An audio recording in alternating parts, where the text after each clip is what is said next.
Yang kedua adalah rahmat Tuhan. Kita sama-sama katakan rahmat Tuhan. Kita baca di dalam kitab Ratapan pasal ketiga ayat yang ke-22. Dia katakan di situ, tak habis-habis rahmatnya. Saudaraku, rahmat Tuhan tidak pernah habis. Dunia bisa habis, penghasilanmu bisa habis, kekayaanmu bisa habis. Tapi rahmat Tuhan tidak pernah habis-habisnya. Bicara rahmat, ada 3 hal di dalam perjanjian lama. Yang pertama, ada 3 tipe rahmat dalam perjanjian lama. Yang pertama adalah ahava, yang kedua adalah rahamau, yang ketiga adalah hesed. Bicara ahava adalah cinta abadi Allah kepada bangsa Israel.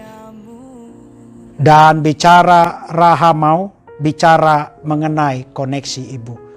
Rahamau ujung-ujungnya adalah rahim. Dan yang ketiga hesed, belas kasihan Tuhan. Dan di dalam Ratapan pasal 3 ayat yang ke-22, dia katakan tipe rahmatnya adalah rahamau. Saudaraku, rahamau adalah rahim, adalah suatu tempat yang tersembunyi spesial. Itu menjadi tempat janin, menjadikan seorang proses janin untuk menjadi anak. Dan itu tempat spesial bagi seorang ibu. Dia akan menjaga rahimnya hari demi hari sampai melahirkan. Dia akan makan vitamin, dia akan menjaga makannya supaya rahim ini baik. Dan itu juga berlaku rahmat Tuhan bagi bangsa Israel. Dan itu juga berlaku rahmat Tuhan bagi gereja Kristen Indonesia. Kita dijaga spesial, tempat yang bersembunyi itu adalah suatu tempat yang Allah pilih dalam hidupmu. Di mana tempat spesialmu? Di mana engkau bisa berseru? Di mana engkau bisa menangis untuk mengandalkan rahmat Tuhan? Hanya di dalam doa.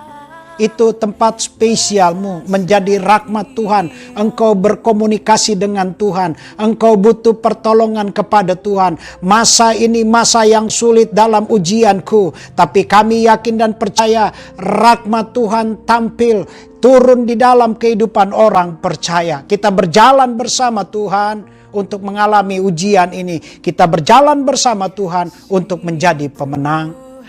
Saudaraku, kadangkala dalam kehidupan kita membangun 2 kota yang besar, kota Allah dan kota manusia.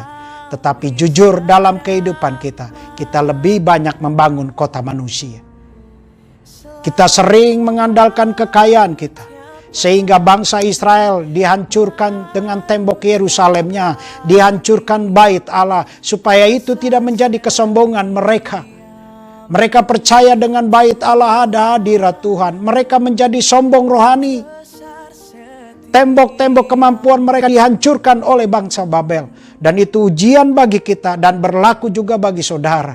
Kalau tembok-tembok kesombonganmu, tembok-tembok pencarianmu, kalau sekarang ini dihancurkan, itu bukan karena kekuatan kita, tetapi karena kekuatan Tuhan. Puji nama Tuhan. Yuk kita baca firman Tuhan di dalam Mazmur 91 ayat 1 dan 2. Saya bacakan bagi saudara. Orang yang duduk dalam lindungan yang maha tinggi dan bermalam dalam naungan yang maha kuasa akan berkata kepada Tuhan, tempat perlindunganku dan kubu pertahananku, Allahku yang ku percayai. Saudaraku, bagaimana Nabi Musa membawa bangsa Israel masuk ke dalam padang gurun. Dia tetap mengandalkan hadirat Tuhan dengan tiang awan dan tiang apinya. Musa berpegang teguh atas rahmat Tuhan ini. Saudaraku, kita masuk dalam padang ujian sekarang ini. Jangan gagal yuk.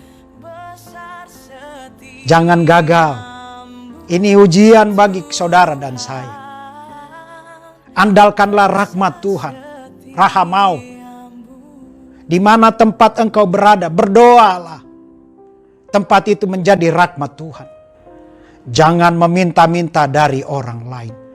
Tunjukkan karakter Yesus. Tunjukkan integritasmu. Berserulah di dalam rahmat Tuhan. Tempat yang spesial itu berserulah di dalam doamu. Saya terlalu yakin bagaimana Yeremia ditolong oleh Tuhan. Bagaimana Musa ditolong oleh Tuhan. Dan itu juga berlaku bagi saudara. Rahmat Tuhan berlaku bagi saudara dan saya. Masa ujian ini sulit, tapi kita lewati bersama Yesus, kita mampu. Bersama Yesus kita menjadi pemenang. Yang ketiga yang saya catat di dalam kitab Ratapan. Bagaimana menyelaraskan pernyataan Tuhan. Yang ketiga adalah selalu baru tiap pagi. Selalu baru tiap pagi. Saya catat di sini. Bagaimana menyelaraskan pernyataan Tuhan. Yang ketiga adalah rencana Tuhan. Yuk sama-sama katakan rencana Tuhan. Saudaraku, saya bawa dulu dalam pemikiran. Bangsa Israel itu terbiasa membagi hanya 2 waktu. Waktu malam dan waktu pagi. Waktu gelap dan waktu terang. Frase idiom bagi bangsa Israel itu petang dan pagi. Terang dan gelap. Dan itu frasenya. Dan di sini dia katakan selalu baru tiap pagi. Saudaraku, sebelum saudara bangun, terlebih dahulu saudara melewati masa malam hari. Dan gandengan frase idiom bangsa Israel, gelap dan terang. Pagi bicara terang, malam bicara gelap. Kalau saudara baca di dalam kitab Kejadian 1 ayat yang ke-8. Tuhan Allah menjadikan malam dan terang, gelap dan terang. Dan bicara mengenai malam dan gelap, terang dan pagi, bicara mengenai penciptaan. Ini adalah rencana Tuhan. Saudaraku, perusahaan-perusahaan besar itu selalu menyusun rencana 5 tahun ke depan. Ditulislah deskripsinya, keterangan. Setiap langkah ditulis. Baru diidentifikasi bahayanya. Pada saat melakukan langkah ini bagaimana bahayanya. Bagaimana mitigasinya. Ditulis. Runut. Detil. Agar tujuan perusahaan tercapai. Mitigasinya bagaimana. Ditulis setiap semua perusahaan besar. Dunia boleh berubah. Dengan segala macamnya. Tetapi rencana Tuhan tidak pernah berubah. Pekerjaan Tuhan hanya bisa dikerjakan dengan caranya Tuhan. Saudara mau nurun rencana apapun, tapi kalau bukan rencana Tuhan itu gagal. Saudaraku, yakinkanlah bahwa COVID boleh ada, ini adalah rencana Tuhan. Kita baca Efesus pasal 2 ayat yang ke-10. Saya bacakan bagi saudara. Karena kita ini buatan Allah, diciptakan dalam Kristus Yesus untuk melakukan pekerjaan baik yang dipersiapkan Allah sebelumnya.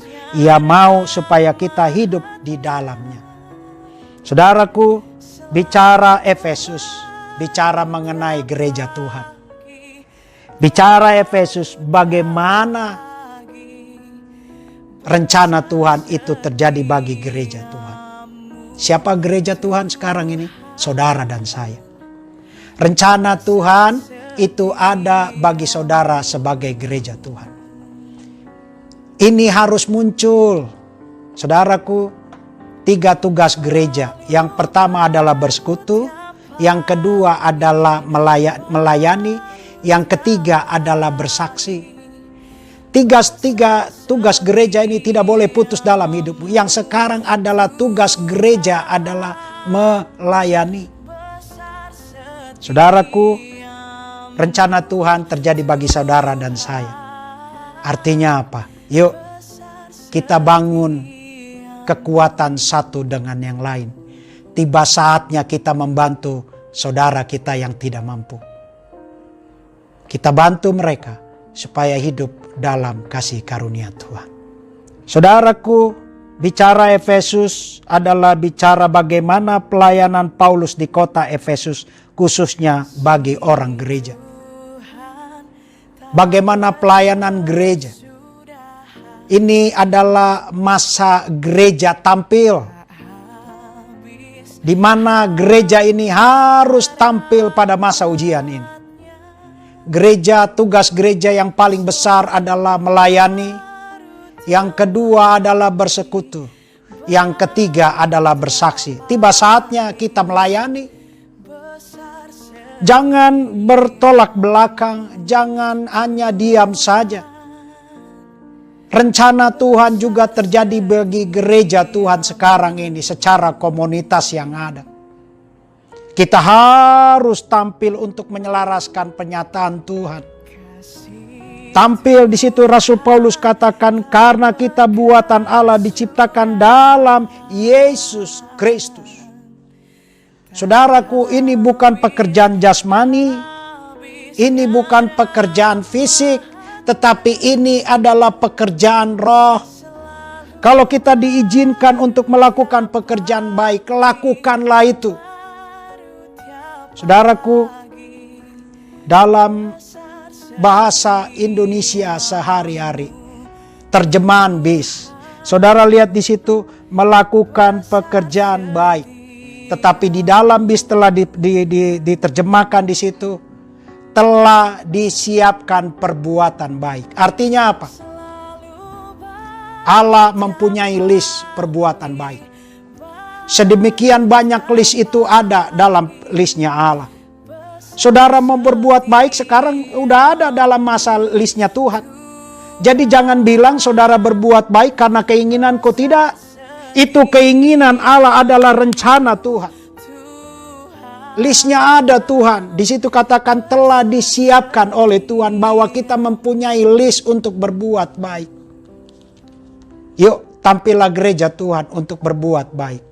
Kalau saudara lebih, bagikan bagi jemaat yang berkekurangan. Kita tampil sebagai gereja Tuhan untuk menyelaraskan penyataan Tuhan. Gereja berbeda. Gereja mempunyai karisma yang berbeda dari yang lain. Gereja di dalamnya adalah orang-orang anak-anak Tuhan yang selalu berseru untuk membesarkan nama Tuhan. Sekarang tiba saatnya kita tampil. Itu adalah rencana Tuhan. Secara individu kita tidak kuat, tetapi secara kelompok kita kuat untuk menyatakan rencana Tuhan. Rencana Tuhan tidak bisa diukur dengan rencana. Pekerjaan Tuhan hanya bisa dikerjakan dengan caranya Tuhan. Mulai sekarang, yakinkanlah, lakukanlah dengan rencananya Tuhan. Apapun yang kau lakukan, lakukanlah. Karena kita ingin menyelaraskan penyataan Tuhan dalam hidupmu. Tuhan jauh ke depan sana, tetapi Dia mau turun kembali untuk sama-sama menggandeng engkau mengalami ujian ini. Dengan fase-fase yang sulit ini, saya yakin dan percaya engkau akan menjadi pemenang. Gereja Kristus Indonesia, Sulawesi Selatan, Jemaat Tiga Raksa, maju terus dalam Tuhan. Agungkanlah Tuhan dalam hatimu. Niscaya jiwamu penuh dengan sukacita. Amin. Kita berdoa. Terima kasih Tuhan. Terima kasih atas firman-Mu memberikan kekuatan bagi kami. Memang masa ini fase ujian yang tersulit. Tapi kami yakin kasih setia Tuhan ada dalam hidupku. Kasih setia Tuhan berlaku bagi hidupku. Rahmat Tuhan berlaku bagi hidupku. Dan rencana Tuhan berlaku bagi hidupku. Terima kasih Tuhan, terima kasih, biarlah firman ini menjadi kekuatan bagi hidup kami. Hanya di dalam nama Tuhan Yesus Kristus, kekasih jiwa kami. Haleluya. Amin. Tak habisnya rahmat-Nya, selalu baru tiap pagi, besar setiamu Tuhan, besar setiamu.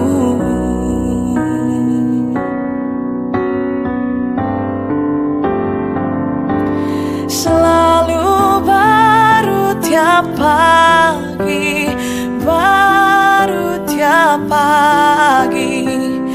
Besar setiamu Tuhan, besar setiamu Tuhan, besar setiamu.